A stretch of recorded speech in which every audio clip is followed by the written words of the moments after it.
નમસ્કાર મિત્રો, આજે આપણે અંબાજી ડુંગર ઉપર બિરાજમાન અંબેમાના મંદિરની વાત કરીશું.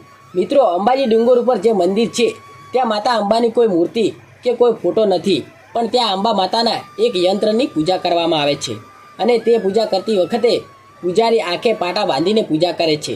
તો કેમ પાટા બાંધીને યંત્રની પૂજા કરવામાં આવે છે? તો આવો મિત્રો જાણીએ આ અંબાજી મંદિરનો રોચક ઇતિહાસ.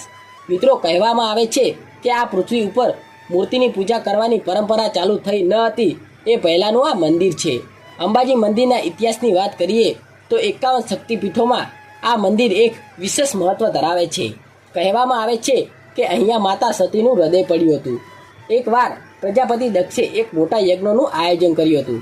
તે યજ્ઞમાં બધા જ દેવી દેવતાઓ અને બ્રહ્મા અને વિષ્ણુને બોલાવ્યા હતા, પરંતુ તેમની દીકરી અને તેમના જમાઈ એટલે કે ભોળાનાથને આ યજ્ઞમાં આવવાનું આમંત્રણ આપ્યું ન હતું. જ્યારે આ વાતની જાણ માતા